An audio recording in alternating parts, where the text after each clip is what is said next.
Thank you, John. Well, first of all, I'll begin with the advert. Here's our book that came out just at the end of last year.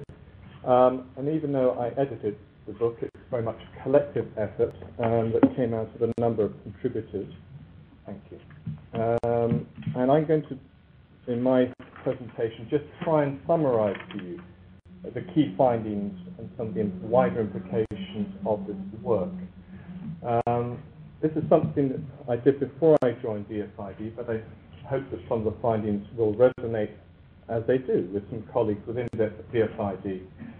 One of the things to say about this area of work is that it's not a boring technical area of interest to a small group of accountants and public finance specialists. It's of critical importance and of much wider significance to a whole host of civil society actors, media, parliamentarians, and researchers. So we've got to popularize budgets and draw much greater attention to the power and significance of the work represented by the membership of the International Budget Partnership that Warren heads. And now this research was carried out in conjunction with members of the network, but was independent. One of the things we did in this research was pull together pairs of researchers, one of whom was part of an active budget group, one of whom was an independent researcher. And ideally, we tried to get a combination of an economist and a non-economist working together in a country outside their immediate sphere of interest. Now, if this is going to work all right, great. So, in summary, what was this research about? I mean, our principal interest was to explore the transparency and accountability of public budgeting. The reason that we felt this was an important focal point for research is, one, there hasn't been very much research on how far civil society organizations are able to influence the budget process and shape budget allocations and outcomes. Budget allocation is critical because ultimately it does reflect government policy choices, reflected ultimately in how they spend. There was a natural partnership insofar as one of my earlier incarnations was with the Ford Foundation. And the Ford Foundation worked very closely in the early days of applied budget work and helped to contribute to what became later the International Budget Project and a number of the early affiliates to that network. So a very keen interest and recognition of the power of this work, which we want to test further through comparative case study research in 6 countries. And the 6 countries are listed there for you. You can see the choice of countries we did the research in was very purposeful. I mean, we didn't simply take a random selection of budget groups. We very deliberately chose 6 where we knew that there was already a track record of work on the ground. We had at least 5 years or more of work which we could analyze and learn lessons from. And that we had a good mix of countries and types of organizations which we could investigate. So we set out to ask this question: how far is non-governmental public action able to influence the budget process, government priorities, and expenditure outcomes? The use of the terminology non-governmental public action reflects 2 things. One, it forms part of a much larger set of initiatives that you'll be familiar with, I hope, around the non-governmental public action research program at the LSE led by Jude Howell. So it's partly resourced from that, partly resourced from the PPA that ODI and John spoke about, and partly by a number of donors that contribute to some of the work of the International Budget Project, so broad funding base. It's also non-governmental public action because the types of non-governmental actors we looked at were not necessarily conventional NGOs. It included, at one extreme, social movements representing tribals and informal sector workers in India. At another extreme, research organisation come think tank in Croatia. So we had a really quite wide spectrum of organisations who in turn worked with a whole range of other coalitions of non-governmental public actors, hence the use of that terminology. There was a very deliberate intent in this research towards lesson learning to guide both the lessons for other groups involved in this kind of work and also lessons for a particular form of non-governmental public action, analysis and advocacy. So we sought to try and examine what were the contextual factors and institutional variables that helped explain successful impact and engagement. As I mentioned, we had 6 case studies which provided the core of our empirical work, and these are the questions we sought to address in the course of that case study research. This is how we gathered the information. These are the questions we asked. How do groups gather, interpret, and utilize budget data? The extent to which there was a wide range, the relevance and impact of budget activities in themselves, how far participation and influence in the budget process was seen to be taking place, and finally, how far the communications and transparency work around dissemination of budget information make a difference. That's why I thought this was going to get a bit difficult, so I'm going to have to turn to this one. Don't bring my long-range glasses. Our first set of findings are all around, could we discern through this body of work a significant change in budget allocations? And the really exciting news is we could find some evidence. The caveats being, in some ways, it was relatively small changes, and in very particular areas of the government budget, but nevertheless, very important precedents. In Mexico, we found, as a result of Fundar and its allies, which was a budget analysis group in Mexico City, working with its allies to try and influence the federal government in terms of its spending allocation for reproductive health care to address the problem of maternal mortality, achieved a 10-fold increase in federal budget allocations for this line. Very significant increase in resources. The problem they ran into in a federal system was what happened to those resources when they went down to the state level, was not being able to track effectively whether indeed the state government then implemented effectively the use of those resources and translated them into delivery on the ground. More about that in a minute. A second was the work of a number of organizations, again a coalition of the willing, so to speak, in South Africa, mobilized by IDASA and others, who managed to increase both resources as well as the coverage of child protection services. And the third important example in terms of allocations was an organization called DFID, as I mentioned, social movement, which used budget analysis to support its activism work for improving tribal welfare. So there, they managed to demonstrate systematic underspend of the government budget, the state government budget, earmarked for tribal welfare, to make sure it adhered to its legislated spending target of 50% of government development resources on tribal welfare. So these were the best examples. They're in no sense generalizable. In the book, we actually provide an account of how this was achieved and under what conditions. And we can talk more about that in questions. The second area where we found significant impact was actually in tracking how money was spent following the allocation in the budget. And this is a particularly exciting area where I think there is great scope for replication of this type of work.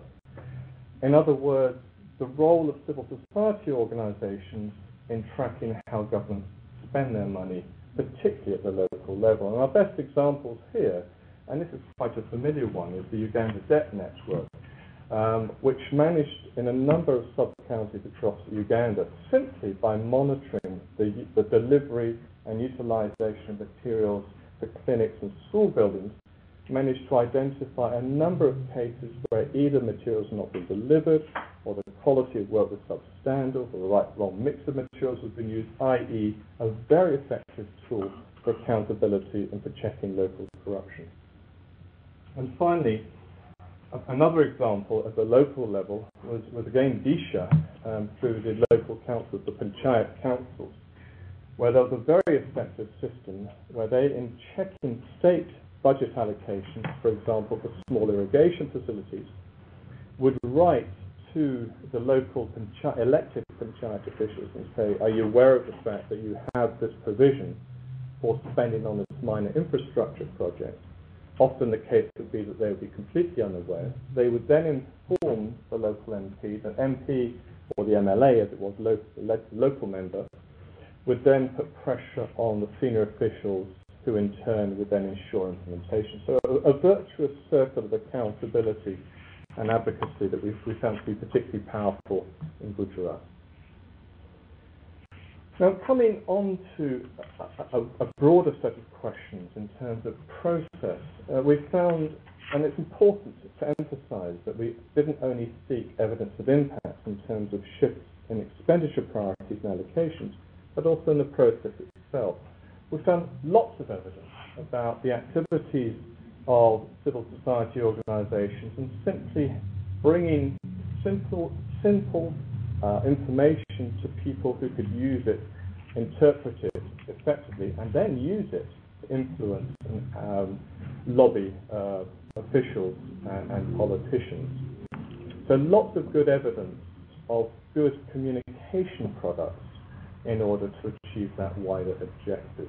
Particularly interesting examples from Mexico and South Africa and India, and simply giving information to legislators in a form that they could comprehend, interpret, and play a much more effective role in budget oversight in legislative debates. A very, very powerful tool and a very interesting link between civil society action and political society in the realm of the legislature. In terms of transparency, there are some really good examples we found.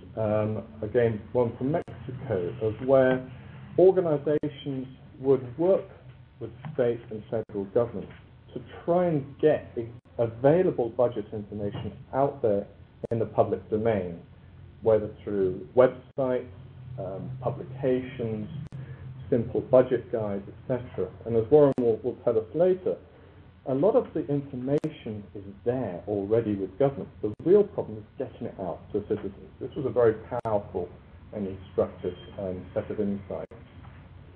So it confirms to us the power of independent work to improve budget transparency through a range of methods, which often governments themselves then found extremely useful. Opening up the budget process can help the governments themselves track resource spending better, and that was certainly the case in a federal system like Mexico, where there was huge concern in the federal Ministry of Finance about tracking the spend through state governments. Finally, in terms of participation in the budget process, this is one area where we found a major caveat. I think it'd be wholly unrealistic to expect that civil society organizations can mobilize very large numbers of people to actively participate in the budget process. It's certainly possible, as we saw from India, to mobilize large numbers of people to influence legislators to take decisions to change budget allocations. But beyond that, we must recognize that there will be limits to participation. So this is quite important. The participation that was most important was actually activating legislative engagement very often. It's amazing in how many of these countries, what a small number of legislators are actively engaged in and understand the budget process. So widening legislative engagement, improving the quality of legislative debate was really rather critical. So what were the key success factors we found? I've only in this short time been able to give you a flavour of some of the key findings from this research. And we put forward these 5 overriding success factors in the book. And I do underline the point, I think was made earlier. We were not attempting to come out with hard generalization based upon rigorous evidence drawn out of a purely randomized sample. That was not our intention. Warren will explain how now there is some follow-up work which is seeking to do precisely that. This provided us with a way of understanding some of the critical levers, and here they are. So the first one was, and it's a fairly obvious comment in some ways, the power of applied budget work lies in the capacity to produce excellent technical analysis through independent organizations which stands up to rigorous independent scrutiny. Really, really important, but this does not mean necessarily that groups have to be highly technical in orientation.